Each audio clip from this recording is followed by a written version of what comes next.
Imagine being dragged by a furious river, your life flashing before your eyes, only to be saved by a mysterious cowboy who whispers, "I won't let you escape." That's exactly what happened to Josie Bell Rollins, setting off a chain of events that would redefine love, destiny, and second chances in the wild American West. Was it a miracle, a haunting echo of the past, or something far more extraordinary? Dive into this incredible true story with us. And while you're at it, don't forget to hit that subscribe button and join our journey through history's most compelling tales. The cold, it wasn't just the bite of the melting snow-fed river. It was the cold of absolute, terrifying despair seeping into my very bones. The Colorado River, usually a benevolent companion to the settlers of Eagle Valley, had transformed into an unyielding, roaring beast. 3 days of relentless spring downpours in 1875 had swollen its banks, turning its normally placid waters into a churning, muddy maelstrom. I clung desperately to a half-submerged branch, my fingers, raw and numb, protesting with every surging current. The world had narrowed to this single, splintering lifeline. My wet calico dress, once a cheerful azure, now felt like a lead shroud, dragging me relentlessly towards the murky depths. My voice, already hoarse from frantic screams, was swallowed whole by the river's thunderous roar, a futile cry lost in nature's furious symphony. I had arrived in Colorado barely 2 weeks prior. Philadelphia, my home, held nothing for me after my father's passing that winter. The suffocating weight of grief, the sympathetic whispers that followed me through the familiar streets, had driven me west. A distant cousin, Martha Lou Whitfield, who owned a small general store in Eagle Valley, had extended an invitation, a lifeline I'd eagerly grasped. I envisioned a fresh start, a breath of clean, crisp mountain air to cleanse the sorrow from my spirit. But now, with the icy grip of the river stealing my strength, my fragile hope dissolving with each passing second, I questioned if I hadn't made a fatal error. The raw, untamed West, I now understood, showed no mercy to those who failed to respect its fierce power. My innocent desire to gather wildflowers had lured me too close to the swollen riverbanks. A naive miscalculation with potentially deadly consequences. The branch groaned again, a sinister, splitting sound, and I felt my grip weakening, my numb fingers losing their purchase. My thoughts, disjointed and fleeting, drifted to my mother, long gone, and to my recently buried father. Perhaps soon I would join them. I closed my eyes, a silent surrender, prepared for the inevitable embrace of the churning waters. Then, amidst the deafening crescendo of the river, a new sound pierced through the chaos, the rhythmic thud of a horse's gallop. A man's voice, rough-hewn yet resolute, boomed above the roar. "Hold on, ma'am!" "Just hold on!" My eyes snapped open, a desperate, fleeting spark of hope igniting in my chest. A figure on horseback galloped alongside the riverbank, a whirlwind of motion against the swirling backdrop.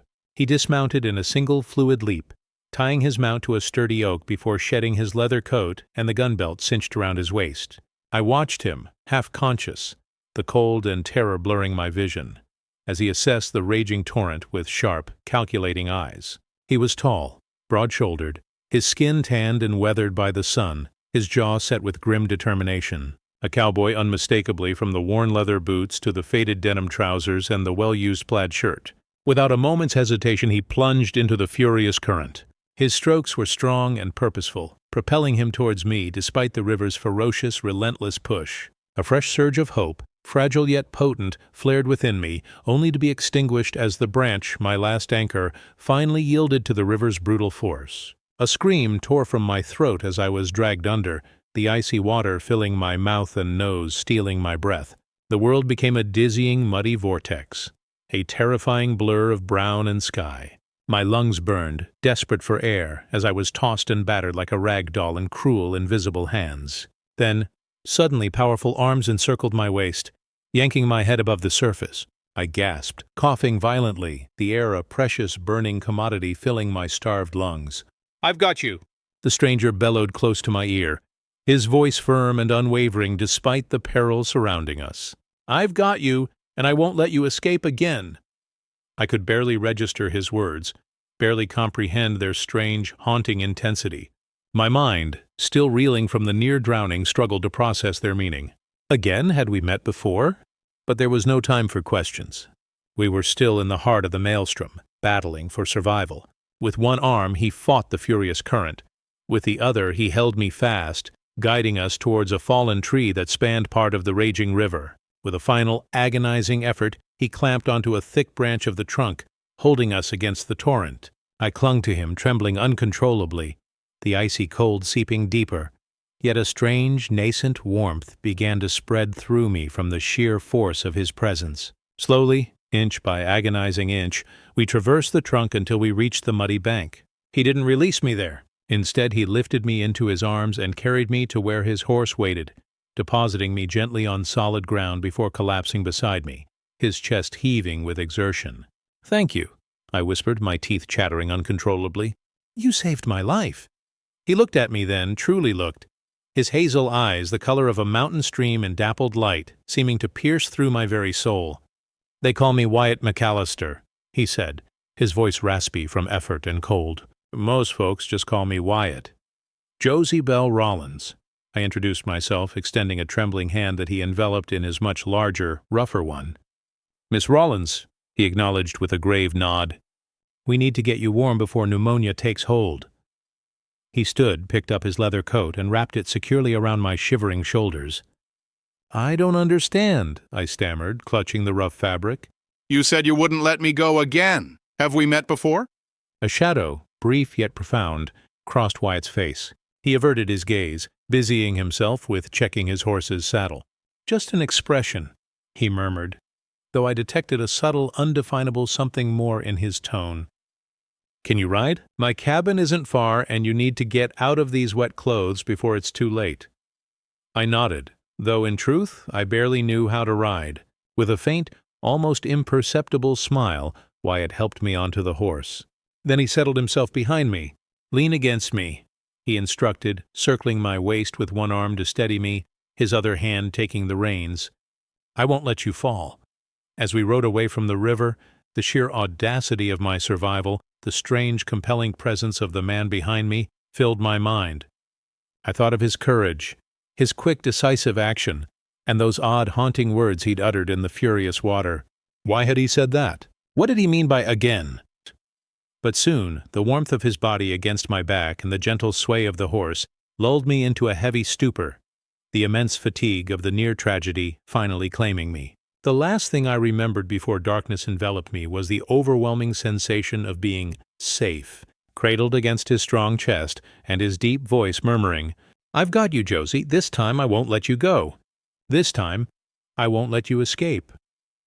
When I, Josie Bell Rollins, finally awoke, I was lying in a narrow bed, covered by a patchwork quilt that smelled faintly of wood smoke and fresh pine. For a disorienting moment I had no idea where I was or how I had arrived there. Then the memories crashed back, a jarring, thunderous blow. The raging river, the desperate struggle for breath, the strong arms that had plucked me from the jaws of death. I pushed myself up slowly, wincing at the ache in every muscle. Looking down, I discovered I was wearing a man's flannel shirt that reached my knees. My soaking wet clothes were gone. A blush crept up my face at the thought of a stranger undressing me, but a quick check confirmed I still wore my undergarments, now hanging by the roaring fire, dripping dry. The cabin was small but surprisingly neat, dominated by a stone fireplace. In one corner, a rustic table held 2 chairs, and shelves were neatly stocked with books, cans, and tools. It was a bachelor's abode, simple yet strangely welcoming. "Awake already?" Wyatt McAllister said from the doorway, carrying an armload of firewood. I was starting to worry. How long did I sleep? I asked, my voice still rough. "Almost the entire day," he replied, depositing the firewood by the hearth before moving to a simmering pot on the stove. "The sun's already setting." "I'm hungry," I admitted, a sudden cavernous emptiness rumbling in my stomach. "Then it's time to eat." Wyatt dished out a generous portion of stew into a bowl and brought it to me with a piece of bread. "It's just venison with what I found in the pantry, but it's hot." "Thank you," I whispered, truly grateful. "Not just for this, but for saving my life. I don't know how I can ever repay such a debt." "No debt," he countered, shrugging as he served himself. "Anyone would have done the same." "I don't believe that," I responded, tasting the stew, which was surprisingly delicious. "You were incredibly brave. You could have died too." Wyatt sat down with his back partially to me. "What were you doing alone by the river? It's not a safe place, especially with the currents so high." I was picking wildflowers, I confessed, a wave of embarrassment washing over me. I've only been in Colorado for 2 weeks. I'm staying with my cousin, Martha Lou Whitfield, and her husband, Ezekiel S. Harper. They own the general store in town. Wyatt raised his eyebrows. So, you're kin to the Whitfields. Martha was my mother's cousin. When my father passed this winter, she wrote to me, inviting me to live here and help in the store. I had nowhere else to go.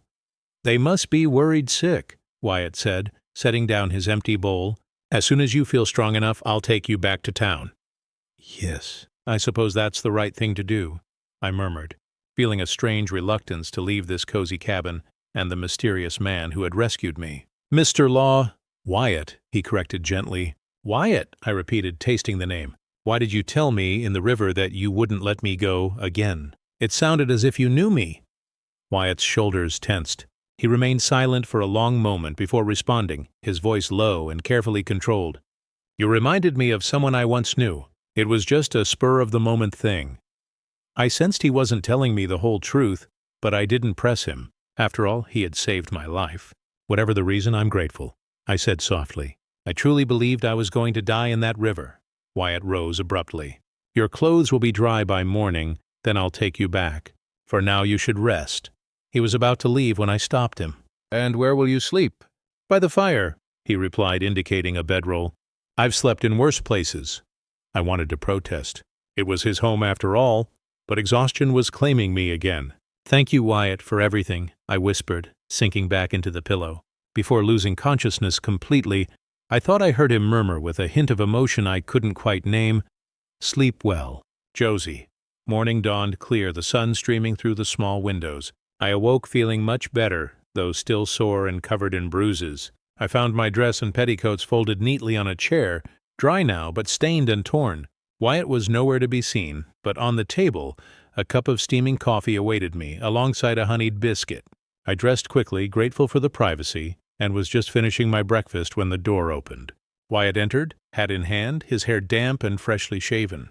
Good morning, he greeted me. The coffee's perfect, I replied with a smile. I feel much better today, thanks to your care.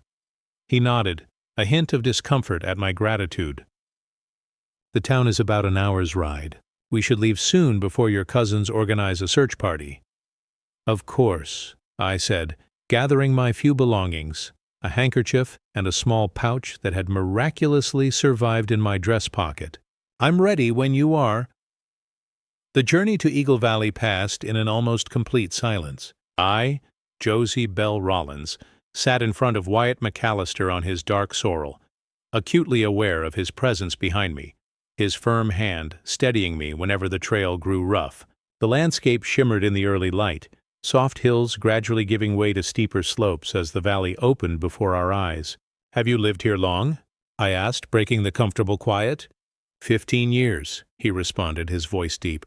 Came after the war, worked on the big cattle drives for a while. Then I won these lands in a poker game. You fought in the war? I turned slightly to see his face. A shadow crossed his features. Union cavalry. I don't like to talk about it. I understand. I turned my gaze forward again. My father was a doctor in Philadelphia, I added with a pang of nostalgia. He treated soldiers from both sides, but he didn't speak of it either. Wyatt grunted, an indifferent sound, and we fell silent until the first houses of Eagle Valley appeared. It was a small settlement, a main street with wooden sidewalks, a couple of saloons, a hotel, the general store, and other businesses serving ranchers and miners. As we rode through, I noticed the curious glances of the townspeople. It wasn't common to see a woman arriving on horseback with a man, even less so in my torn dress, with his own clothes still showing the marks of the river. There's the store, Wyatt indicated, pointing to a 2-story building with the sign Whitfield and Harper General Merchandise. He dismounted, tied his horse, and helped me down. Before my feet even touched the ground, the door burst open and a plump woman with graying blonde hair rushed. Imagine the weight of a secret, pressing down on a man's soul for years, shaping his very existence. A truth so unbelievable, so profound, that it clung to him like the scent of pine and sorrow. That was Wyatt McAllister, the enigmatic cowboy who had pulled Josie Bell Rollins from the raging Colorado. And now he was about to unveil it all. Josie, perched on the gentle mare, her hands gripping the reins tighter than strictly necessary, felt a shiver of anticipation. The wind, which now carried the scent of wild sage and sun-baked earth instead of river spray, whispered secrets she yearned to uncover. The journey to Wyatt's secluded valley was a tapestry of shifting emotions for Josie. Each hoofbeat echoed her mounting anxiety, a drumming rhythm against the quiet vastness of the landscape. The trail wound through towering pines and past sun-drenched clearings, a stark contrast to the turbulent river where their paths had so dramatically intertwined. She felt the steady presence of Wyatt behind her, a comforting warmth against the chill of uncertainty. Yet beneath that comfort a current of unease swirled. What could he possibly tell her that would explain the strange pull she felt towards him, the peculiar familiarity in his eyes, and those words, "I won't let you escape again"? They gnawed at her, a riddle wrapped in the soft cadence of his voice. Finally, they reached a hidden gem, a small verdant valley cradled by gentle hills, where a crystal-clear stream murmured its way over smooth stones. Aspen trees, their leaves shimmering like tiny coins in the breeze, offered inviting patches of shade. "It's beautiful," Josie breathed, her voice a soft echo in the tranquil air as Wyatt helped her dismount. Her legs, unaccustomed to the rigors of riding, trembled slightly, and she was grateful for the firm, steadying grip of his hands on her waist. There, amidst nature's quiet embrace, under the watchful gaze of the ancient aspens, they settled. He produced a simple meal from his saddlebags, bread, cheese, and apples, and they ate in a silence that was less awkward and more expectant. Then Josie could no longer contain the tempest of questions raging within her. "Wyatt," she began, her gaze unwavering, "you promised to explain what you said at the river, and why I feel as though we've met before." He nodded, his face etched with a solemn gravity that made her heart pound a little harder. "I will," he affirmed, his voice a low rumble, "but I need you to promise me something first." Josie's brow furrowed. "What is it?" He looked at her, his hazel eyes, usually so guarded, now brimming with a raw intensity. "Promise me you'll listen to the entire story," he urged, "before you decide I'm mad or that I'm lying. What I'm about to tell you, it's not easy to believe. Sometimes I barely believe it myself." Josie searched his face, finding only a profound, heartfelt sincerity. "I promise," she whispered, her voice barely audible above the gentle gurgle of the stream. Wyatt took a deep breath, his eyes fixed on the flowing water, as if drawing strength from its ceaseless movement.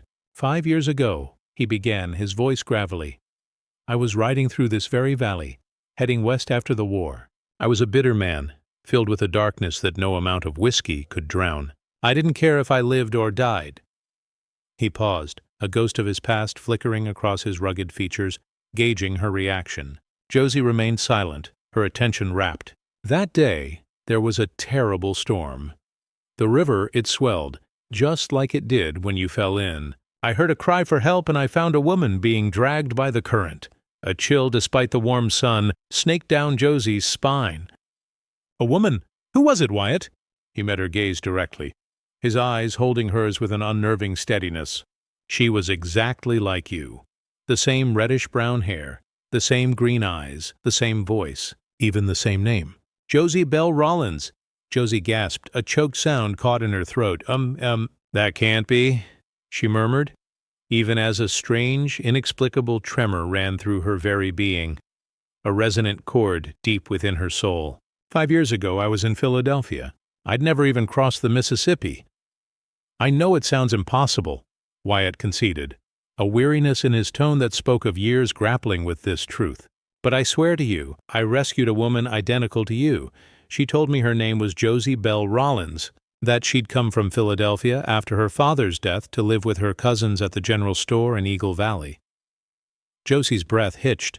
The details. They were identical to her own story. Yet 5 years ago, she had been firmly rooted in Philadelphia, caring for her ailing father. "It makes no sense," she stammered, her mind reeling. "There's more," he continued, his voice dropping to a near whisper, laden with a fragile emotion. "I took her to my cabin, just like I did with you. I nursed her back to health, and in those weeks we fell in love."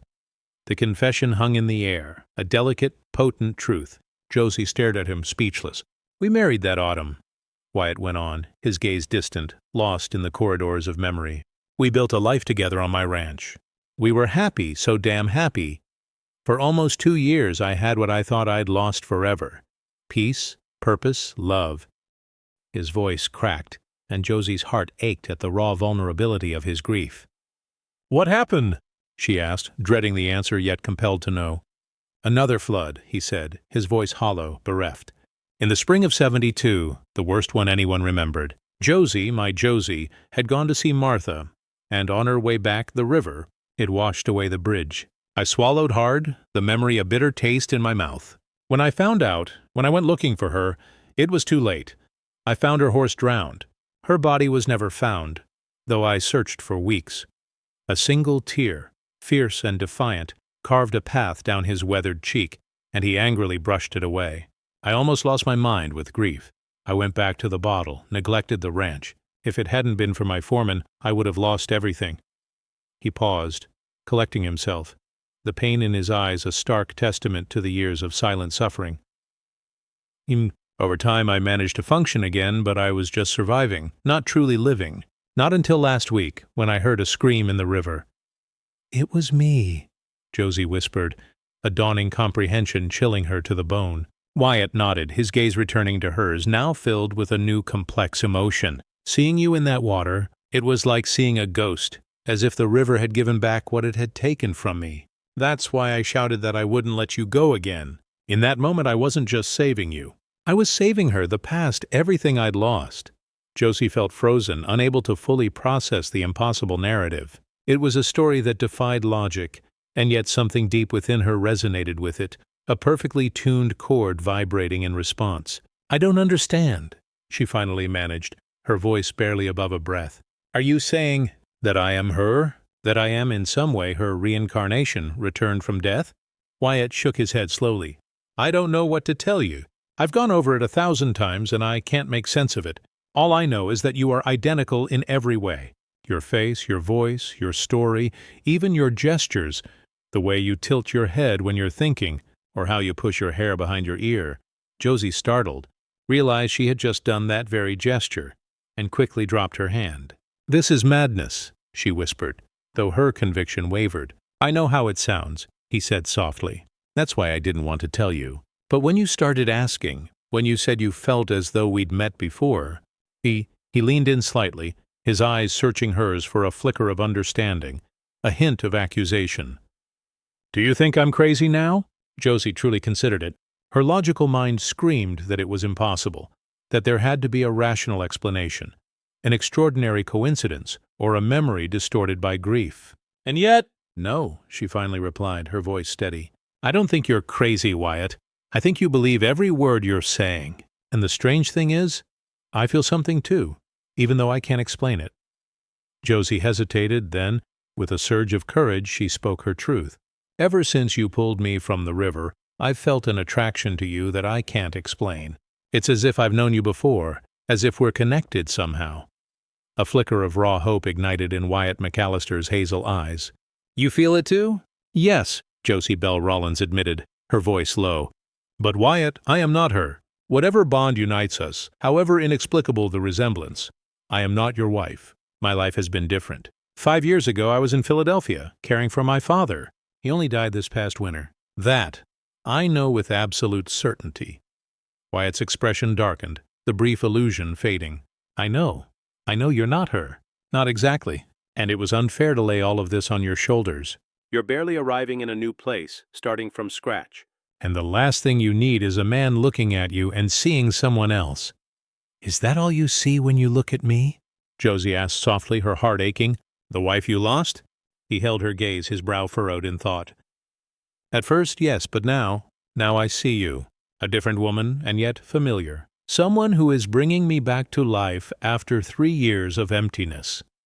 The words hung between them, pregnant with possibility, with a fragile, nascent hope.